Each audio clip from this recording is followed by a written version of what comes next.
What is going on, everyone? It is Tyler McKinney back here again, and woo, did we have a good day of some XFL football. Man, we had a barn burner, and then we had a complete, utter blowout that nobody saw coming today. Listen, if it's your first time here, glad to have you. If you're a return viewer, you know I love you. You know I love you coming back. And listen, subscribe, please. Love to have you as part of the community here. Listen, we are all about supporting the XFL community.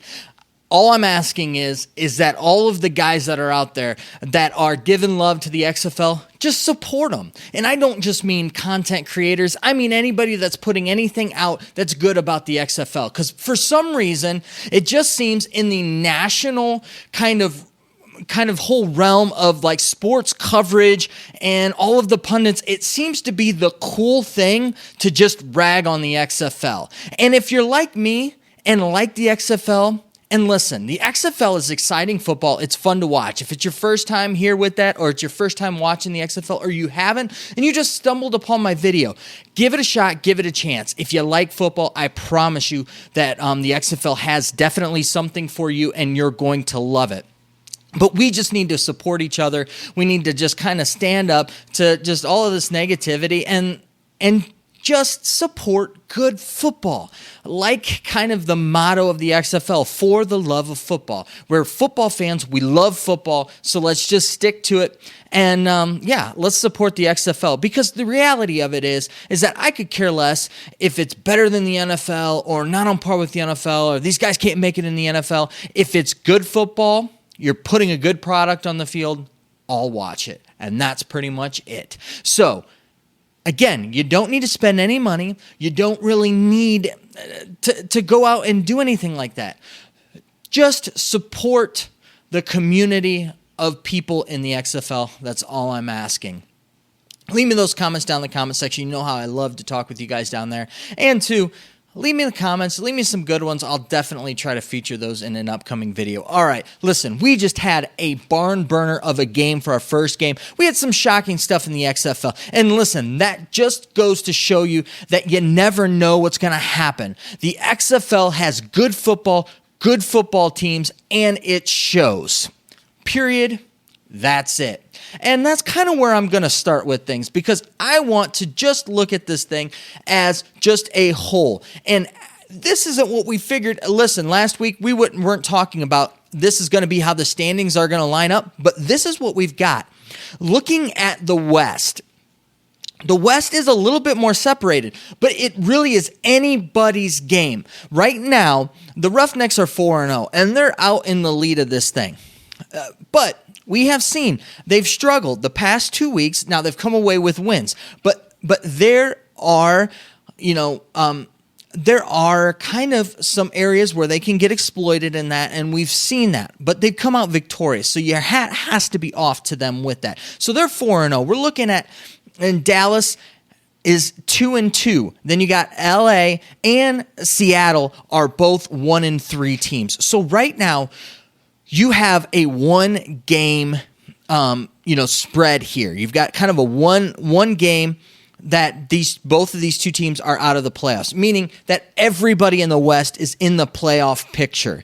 We're only 4 games in. We're not even halfway there. Listen, everybody is alive in the West. And let's go over to the East, and the East is literally wide open. I mean, you talk about the wild, wild West. We're talking about the wild, wild East, because it is just a crazy thing here going on in the East, and I don't even know if I can figure out what's going on.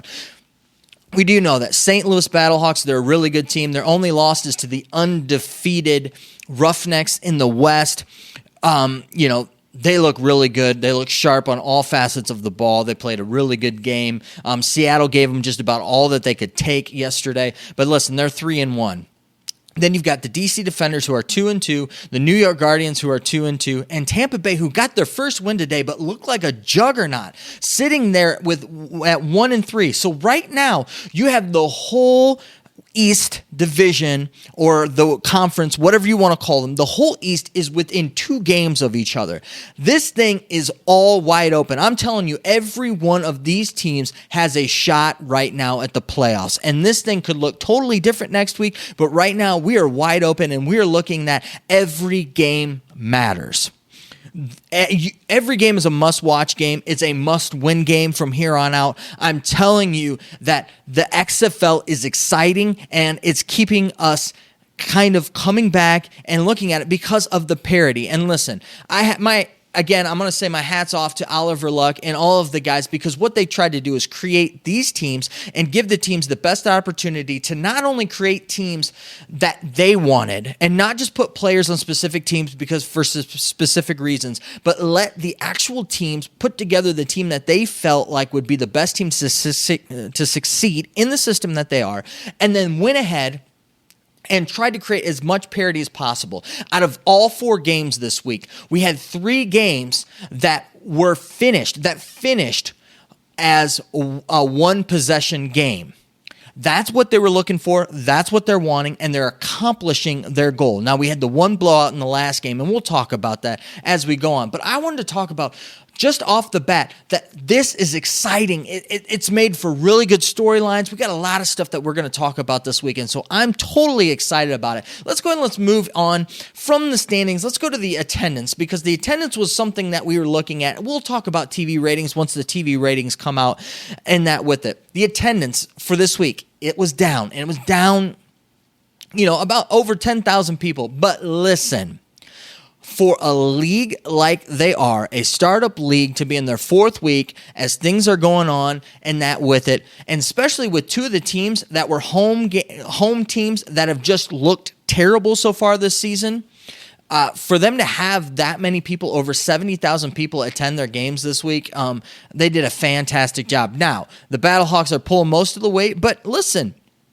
for the Renegades to get over 18,000 people there outside of St. Louis, that's been the highest. You got Seattle, my bad. But hey, listen, over 18,000 people, that is fantastic. When you're averaging over 17,000 people, roughly around 17,500 people attend your games, that is huge. That is good, especially for a startup league. Listen, they're knocking it out of the park with that. I know that a lot of you guys want better numbers than that, but listen, as you're looking at things across, the spectrum of all of that, to get a professional sports this time of the year with that type of attendance, you're doing a bang-up job, a really good job. So looking good there.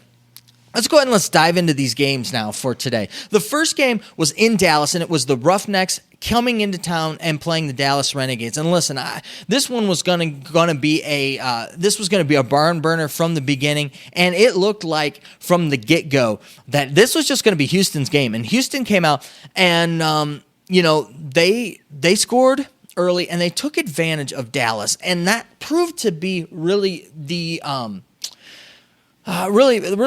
proved to be the telltale of the game and really be the difference in the end of this game. It really was that Houston took advantage of the turnovers that Dallas committed, and Landry Jones, 3 interceptions again. I feel bad for Landry Jones right now after that injury that he had. I mean, let's just go ahead. I guess we'll just go ahead and talk about it. Their offense, they started to get the offense going. I don't know what has been their issue where they just come out flat and look terrible, for most of the first half, then figure it out, and then come out in the second half, and they just seem to start rolling. And that's what happened in this game. They were down big, but brought it back and, started playing with Houston and really had themselves in the driver's seat at the end of the game. I mean, to tie it, or with the XFL, rules and the way that the point after is, they could have gone up had they scored that touchdown. Fantastic though. I mean, this Texas throwdown This is what you want to see. It was exciting football. They were flinging the ball around the field. It was great. It was great offense. There was some good defensive play there. We had some interceptions, like I said. We had some takeaways in this game. Listen, this was a back and forth game, and both teams were in it, and both teams were playing their hearts out, and it was great to see. As you know, it was nice to see PJ Walker have some adversity in this game and really see him kind of turn the corner with that and really come out of the day. Now, granted, he only had a 61% completion rating, but come back from that interception, complete 25%, complete 25 of 41, 239 yards. Listen, you're not going to be perfect every game, but to come out and had a slow start and really to ignite that thing and to really turn it into a good game, I think that was growth for him and for this offense. This offense had to do some things differently, and I thought that they were going to have to do that. I was really, kind of surprised how they changed things up slightly this week.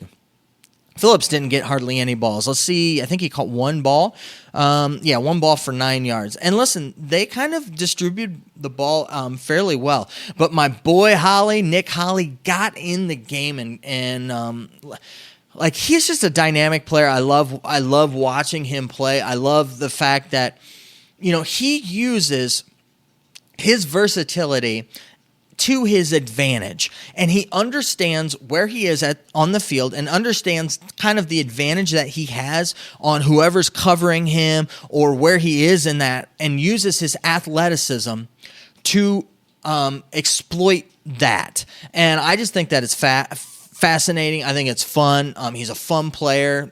He's just an exciting guy to root for. Now, as we're going through things, one thing I'm going to mention and I'm going to say is that the XFL, my hat's going to go off to you, because I'm on your website and I'm looking at your stats, and yeah, that's what I've got here. I've got my computer in front of me. Listen, this is live reactions. This is, this I can talk about, and I can go off tangents, and we can do everything. And I want to say that they start to put together a really nice kind of a package on their website to where we can go through, we can look at stats, we can look at things. And even if you click on players now, which is fantastic, you can click on players and you can actually go to their stat sheets. You can look at their stuff. It's legitimate sports website now. It looks really nice. It's clean cut. You can go into the different games. You can click through things. They've done a really nice job of putting together this website, to where it's a nice resource to go through, to get information, to look at things. So that was kind of a side tangent. Check out the website. The app has stuff too. The app looks great in that with it. It's hard to see everything so compact on the app. So I like to use my my laptop when we're doing this stuff to look at things. But yeah, listen.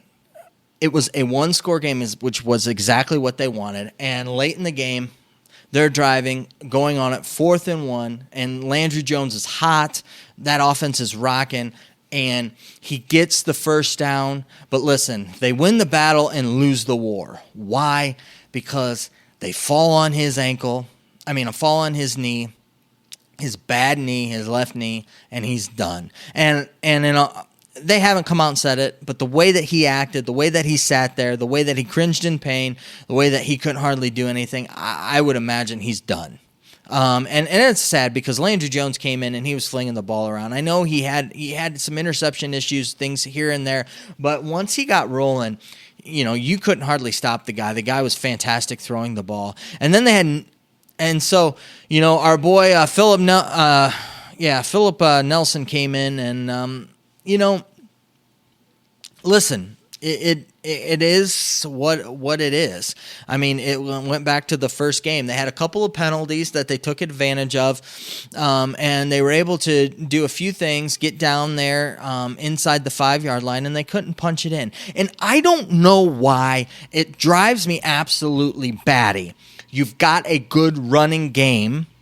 You've got them on their heels, and you've got multiple chances to get in the end zone. Listen, this is towards the end of the game. You have 4 downs. This is not a kick a field goal type of thing and then try to get the ball back or do this. Listen, this is your shot. You got 4 downs. Why in the world you're not trying to run the ball is beyond me. You've got two really good running backs and really two good options. And they were able to capitalize on that whole jet sweep with Dunbar the whole game. And why they didn't try that, or why they didn't try that then, or fake it, then try it, is beyond me. Why in the world they would have put the ball in Philip Nelson's hands at the end of the game and really made it for him. Now, granted, it was a fluke interception type of a thing, but even putting him in there, I will give him credit. He came in, played with some poise, but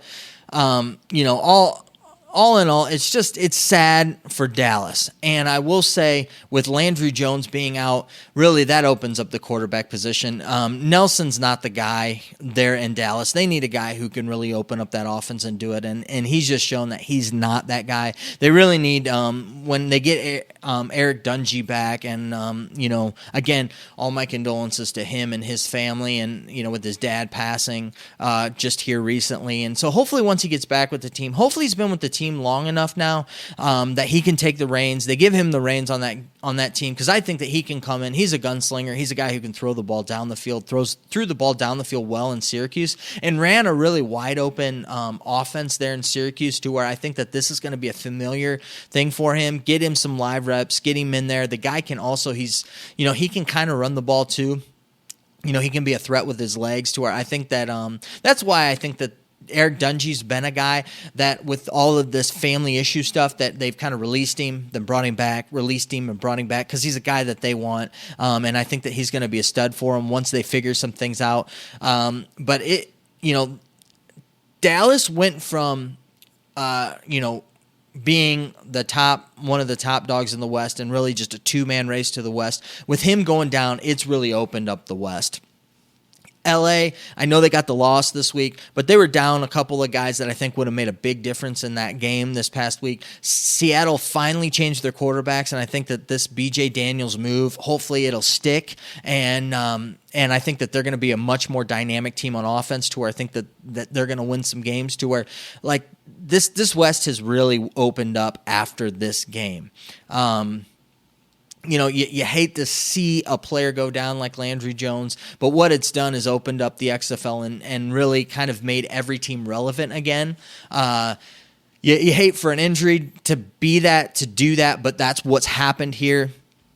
I feel just terrible for the whole XFL Dallas community. Listen, that city has truly rallied around this team. This is their team, and you feel sad for them in this, because not only did you lose the game, but you lost your star quarterback, and that Landry Jones was playing like a star. I know he's made his mistakes and that, but he seemed to rise to the occasion, and unfortunately, it was just there at the end, they couldn't pull it off. And listen, Houston, you guys have one heck of a team that's been through some adversity already this season, but you guys have come out on top. You're 4-0, and things are looking good. I think they just need to keep it up. And the thing for Houston now, it'll be interesting to see how they go about their business, because when you're undefeated in the top dog, not only are people going to be, coming hunting for you, but are you going to stay hungry? And that's going to be an interesting thing to see as this game progresses and as we get further on in the season, depending upon how long they take the streak out. It'll be really interesting. And listen, I think it's just great. We've got professional football, and the best team is running a quote-unquote college style of offense, and they're doing a fantastic job. And it just goes to show you, when you're playing good football, you got guys playing good football, you can really run just about anything, especially if you got the guys. And listen, PJ Walker, right now he definitely is the MVP of the league.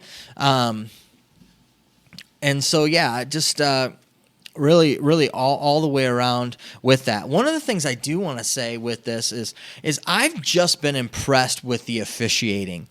And listen, a lot of these guys are college guys. These guys aren't pro guys. And I love the fact, and it might be the fact that they're college guys, to where they don't have the arrogance of the professional guys.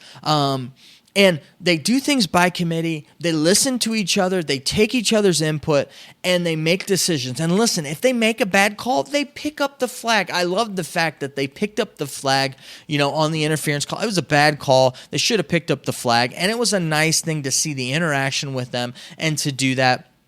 The conversion, the conversation with them, and that it's really nice to see all the transparency. And then I love the fact that so on the one touchdown with Parham where he kind of falls down and kind of rolls in the end zone, and Dean Blandino's like, yeah, it probably was a touchdown, but listen, we need to look at that. We need to stop the game there. And this is going to be something that we're going to look at. We're going to talk about here. He goes, yeah, we made a mistake there, and that we're going to go back. We're going to fix that. We're going to look at that. And I'm going to work with my guys to try to get them on top of that. That play just needed to be stopped, looked at, a little bit more than what it was. And I love that. I love the fact that, you're telling us what's going on, and I don't feel like, that I don't know what's going on and like you're hiding things from me or not wanting to let people to know that you made a mistake or this or that. Listen, as I'm watching these games, I'm hearing what the refs are saying. I'm hearing how they're making the decisions, their explanation to the other refs of why they're doing things, and I'm okay with it. And actually hearing what they're saying, it might even be affecting my thought process on the plays. Now, granted, I don't have a favorite team, so I'm not necessarily like my lenses aren't colored by, my fandom. But as I'm watching this, I'm like, okay, yeah, I can see that. All right. And so it almost changes my thought process to exactly what I see to where, can I accept that? Is that something that I could see happening and a take that I could look at? And so that changes that for me, and I really like that. Listen, they've gotten a lot right in the XFL, but one of the things that they've really outclassed the NFL with, and I'd love to see some national pundits talk about this, is the officiating. There is no doubt the officiating has been light years better than the NFL. And nobody's going to argue with me on that. And that's just it. They've done a fantastic job. And I will say, hats off to the team of people that Oliver Luck put there to really make these rule changes. And I think that that's part of it too. They really tried to simplify this game for the refs to where it's not all of this convoluted stuff, to where it's nice, easy calls, and it keeps the game moving. And I think that is also attributed to the really, really nice officiating by the officials. I can tell you that the changes that the XFL has made, the NFL doesn't want to come out and say it. They're not going to give too much credence to it. They're not going to do it. You're going to see a lot of these changes happen in the NFL. Come the next couple, 2-3 years down the road, you're going to see, a lot of this type of stuff adopted in the NFL. And, yeah, I just find it fantastic and fascinating. And fascinating, what in the world happened in Tampa Bay? Good night. This DC team, it's like been, I don't know, like a tale of two different seasons. You had 2 games at home, and then you had 2 games away. And they lost to 2 teams, both teams that were winless.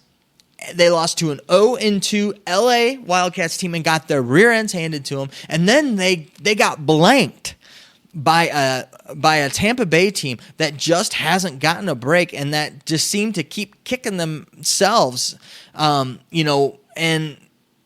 making mistake after mistake after mistake. And actually, you would have thought that going into this game that DC would have taken advantage of really all of the problems that Tampa Bay's had over the weeks and all that. And Tampa Bay came in and looking like they were the team that were 2-1 and not the team that was 0-3. And so at the end of the day, man, I have to give it to Trestman. I was starting to worry about him. And let's go to the attendance thing. So the attendance, they were down 5,000 people this week. And listen, after the loss that they had last week and, the less excitement, especially with it being the home opener, you're going to go ahead. You're going to have, some dip in attendance. I didn't think it was going to be that many. I was surprised that they had over 17,000 at their home game.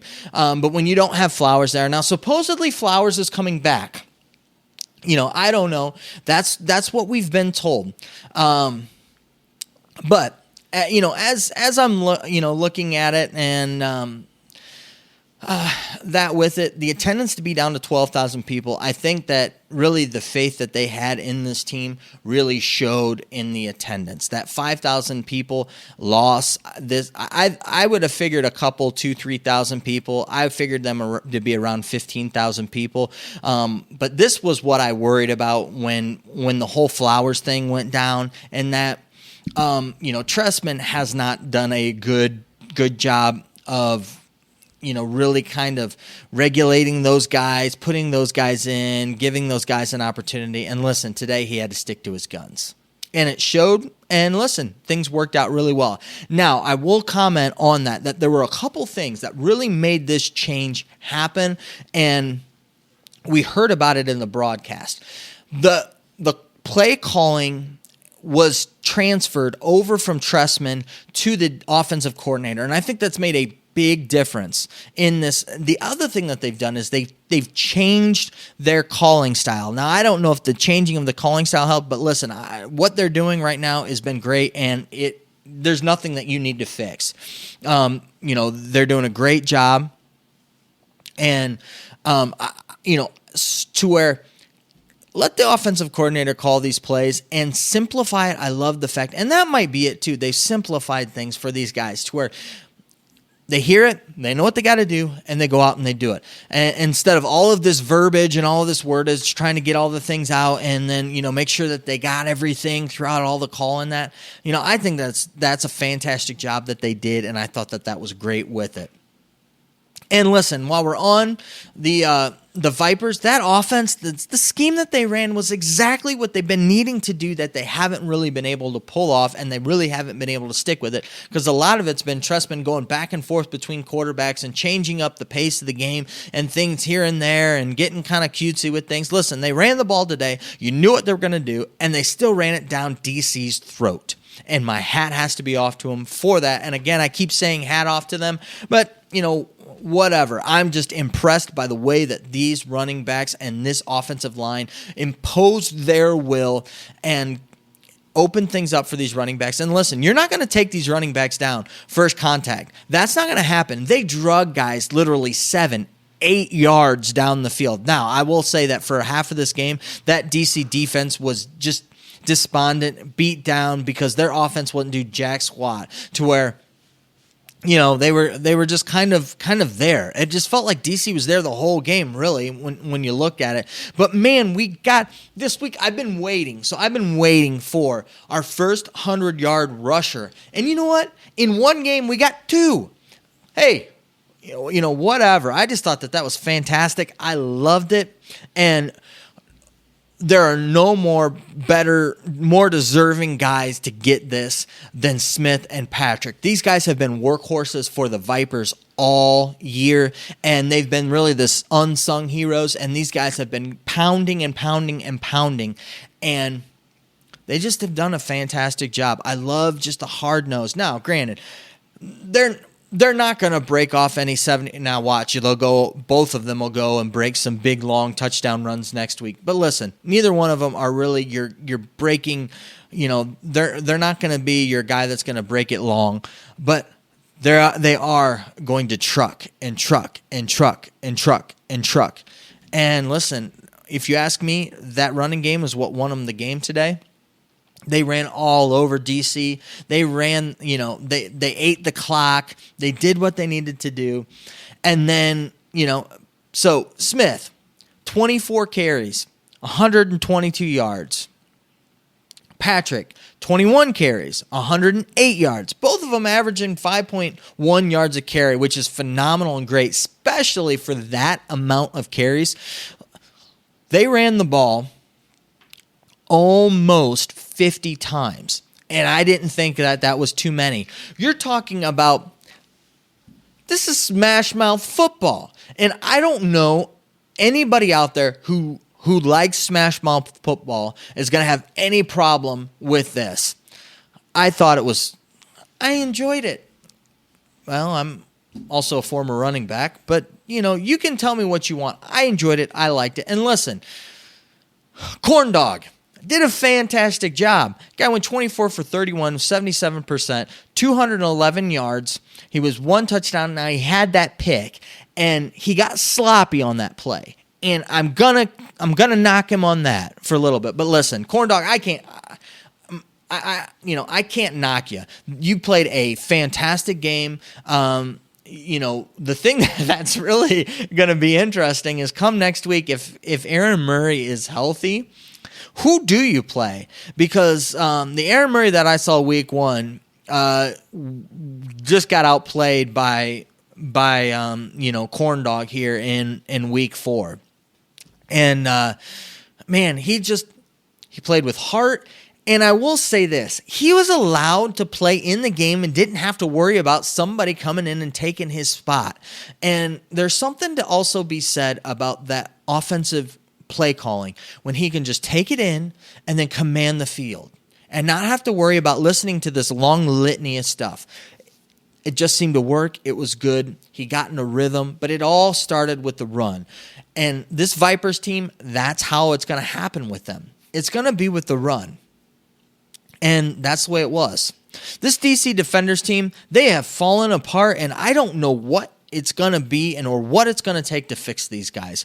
Cardell Jones had a terrible game again, and from the get-go, you could just tell he wasn't there.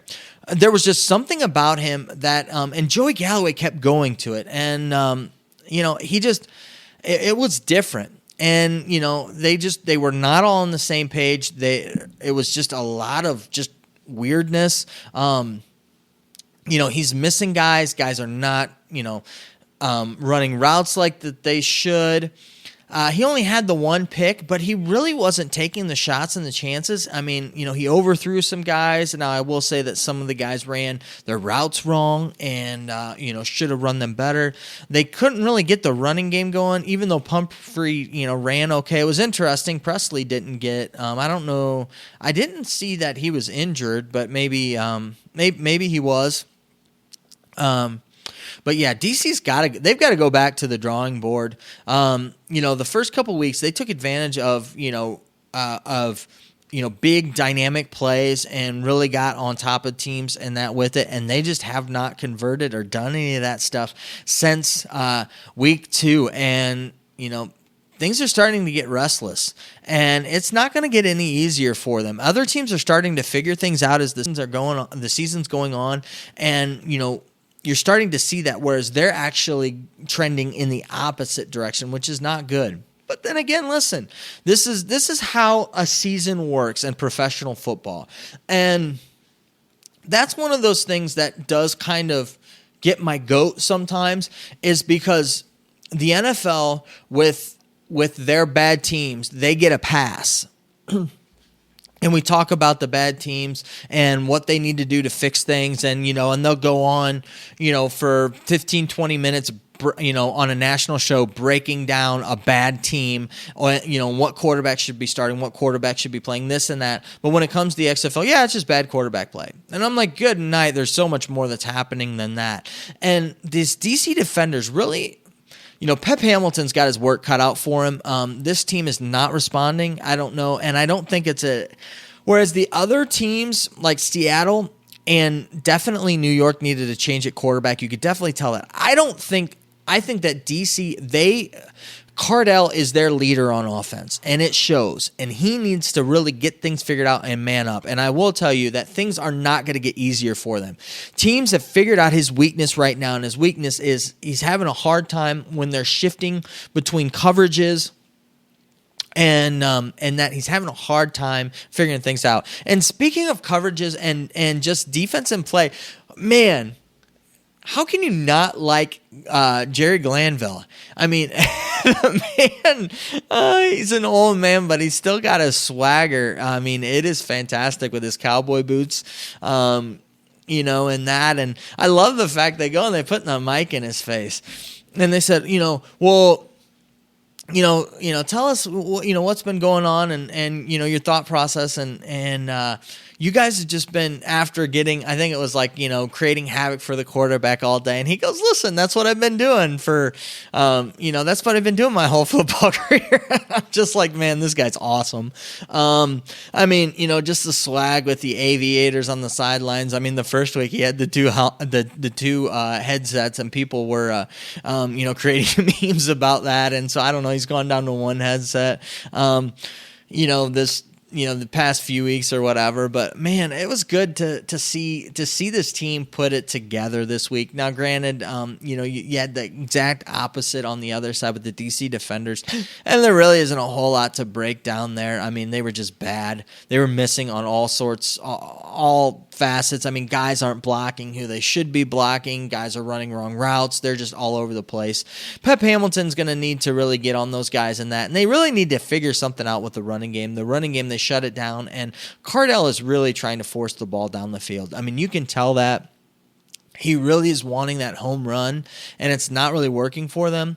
The other thing is that they're not getting the calls that they had been down the field, that they've had some, with getting those pass interference calls and that. And when you're not getting that and that's not working for you, they need to figure some things out. They got a lot of issues, whether bad thrown balls. Like I said, there's just a lot going on there, and it'll be interesting to see if they can turn this thing around, or they're going to end up being, missing out on the playoffs and being one of the bad teams in the league, and going from a great start. Yeah, we'll see how it is, but it's a professional football season, and that's what happens. You have your ups and your downs, and there's going to be ebb and flow, and it's going to be excitement, and that's what we've had is excitement. Now, granted, we had one blowout game, but it was fun. Listen, the Vipers got their first win, and so now you're looking at this, and like I said, I wanted to start off with the standings, and so we're going to go ahead and we're going to finish kind of there too. The XFL is wide open. Every game next week matters. And really, I would say for the next 2 or 3 weeks, every game's going to matter, because all of these teams are that tight and the playoff races are that wide open so far. I mean, we are going to be halfway through the season, and just about every team is going to be back in it. I mean, especially, if you get the Vipers to win, like I said, everybody's got a shot right now. And that's fantastic. And we're about halfway into the season. It's just, they're putting together, it's good football. And, one thing I do want to say about good football, if you've been watching the XFL, and if you watch the AAF, the way that the Vipers took this game over at the end of the game, you did not see that happen in the AAF. Offenses weren't dominating like that at the line of scrimmage. The defensive lines were really taking it to the offensive lines, and they had some running here and there, but to run like this Viper team did tonight, you didn't see that in the AAF. To have 200-yard rushers on one team, you didn't see that in the AAF. I'm telling you that the talent is better, that the football is better, and listen, it's more exciting. It's fun to get, I'm still loving all of the stuff that's happening on the sideline. All the storylines are there. We can pull any team out and we could talk about them and all the things they need to do and their path to the playoffs and that, because everybody's still in it. I mean, it's exciting. It's exciting time to be a football fan, because we can dive into it, and you can dive into it however much you want. If you just want to sit there on a Saturday or a Sunday and watch it and tune in, you know that you're going to get a good football game. That's pretty much what it's going to be. We had 3 really good football games and then one blowout. So really, if you're a fan of one team this past week, you didn't have a really good game to watch. I mean, that really was about it, because if you're a Vipers fan, you loved every minute of it, watching this game. So as I'm looking at it, listen, there's something for everybody. And all of the storylines and all the things, because we're going to be talking about what can DC do to fix this all week long here in the XFL community. It's going to be fun. It's going to be fascinating. And listen, the XFL football is good football. it's good stuff, guys. Hopefully you enjoyed it. You might think that I'm rambling here or whatever, but I want you to really let it sink in. This is a good league with good football players, with good coaching, and we're seeing the results. If you're not liking the results, I don't know what to tell you. It's going to be really hard to really satisfy you in what you're looking for in football. Because I can tell you what we're getting right now, a lot of NFL games you don't get that in on a usual Sunday football. So, take it for what it's worth. Those are my thoughts, guys. I'd love to hear your thoughts down in the comment section. Let me know. And, we'll continue the conversation on there. All right, well, I know that you're busy. I know that I'm busy. So let's get on out of here. You have a good night.